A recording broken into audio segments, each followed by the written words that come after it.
નમસ્કાર મિત્રો, અક્ષર અકાદમીના online platform પર હું પ્રોફેસર ડૉક્ટર બી રાઠોડ આપનું સ્વાગત કરું છું. સ્પર્ધાત્મક પરીક્ષાની તૈયારી કરતા ગુજરાતના વિદ્યાર્થીઓને ઉપયોગી થવાય અને એમને જરૂરી માર્ગદર્શન મળી રહે એટલા માટે અમે જુદા જુદા વિષયના વિડીયો લઈને આપની સમક્ષ ઉપસ્થિત થઈએ છીએ. આજે આપણે ગુજરાતી વ્યાકરણ અંતર્ગત જે સંધિના નિયમો છે એની આપણે વાત કરીશું. મિત્રો, આજે આપણે લગભગ 20 અને 21 નિયમ વિશે જોઈશું.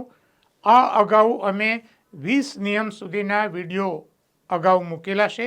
આપે જોયા ન હોય તો જોઈ લેવા વિનંતી છે. જોઈએ વિગતો.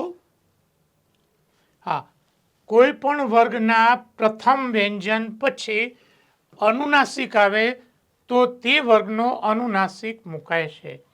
હવે આપણે અનુનાસિક જે વ્યંજન છે એના વિશેની હું તમને થોડીક વાત કરી દઉં.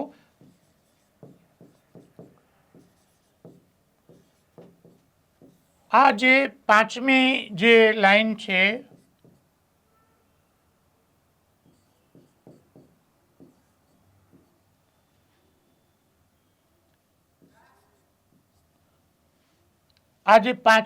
છે એને અનુનાસિક કહેવામાં આવે છે. અનુનાસિક એટલા માટે આનો ઉચ્ચાર કરો છો ત્યારે હવા એ નાક દ્વારા બહાર આવે છે. આ છે, તમે યાદ રાખો. નિયમ શું છે કે કોઈ પણ વર્ગના પ્રથમ વ્યંજન પછી, એટલે કે આ પ્રથમ વ્યંજન છે, એના પછી અનુનાસિક આવે તો તે વર્ગનો અનુનાસિક મુકાય છે. એટલે કે આ પ્રથમ ક છે, એના પછી આમાંથી કોઈ પણ આવે તો આ વર્ગનો અનુનાસિક એટલે કે ત્યાં અંગ મુકાશે. જોઈએ ઉદાહરણો. તો આ જે ક છે એનો શું થશે? ત્યાં અંગ થશે. દિક વત્તા મૂઢ તો દિંગ મૂઢ.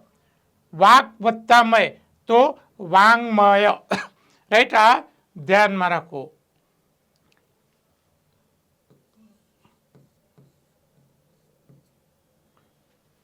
વાંગમય, રાઈટ. એટલે અને તમે આ જે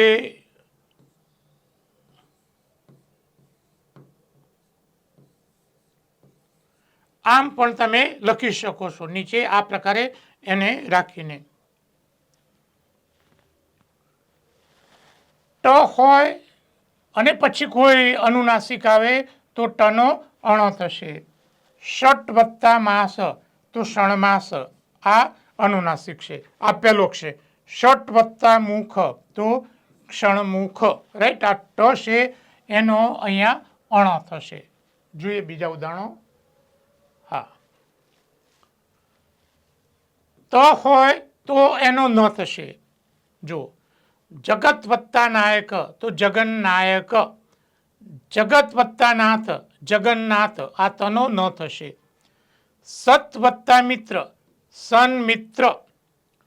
સત વત્તા નારી સન્નારી. તત વત્તા મય તો તન્મય. આ ત છે એનો ત્યાં ન થશે. અને પ હોય તો ત્યાંનો મ થશે. અપ વત્તા મય અમમય.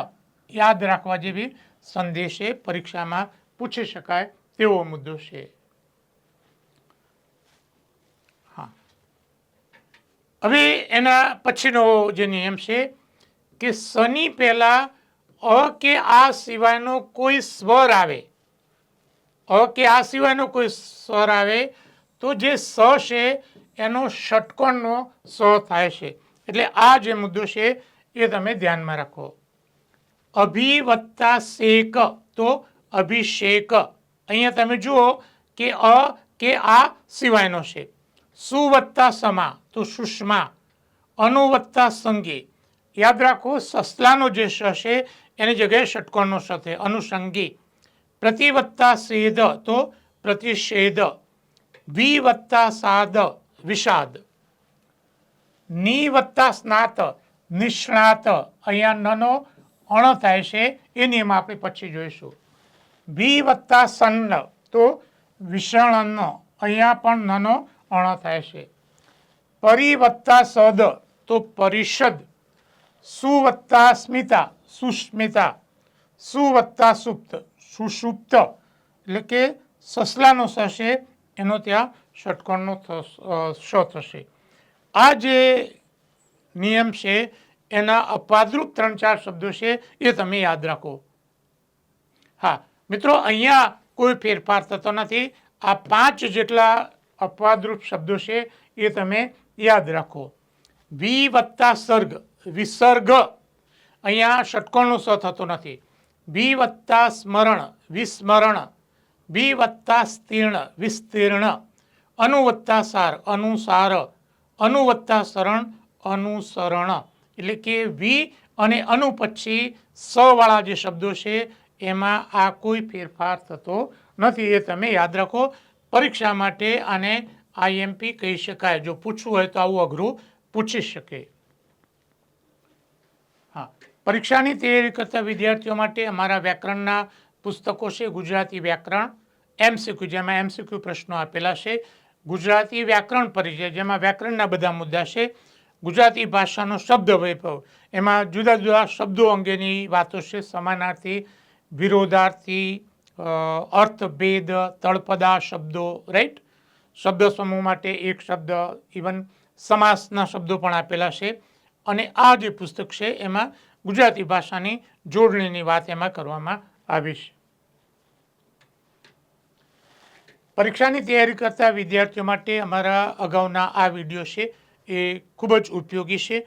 અને જે વિદ્યાર્થીઓ PSIની તૈયારી કરે છે, GPSCની તૈયારી કરે છે, CCEની તૈયારી કરે છે અને જેમને વર્ણનાત્મક પેપરો છે એમના માટે આ 3 વિડીયો લેખન સુધી માટે ખૂબ જ અગત્યના છે.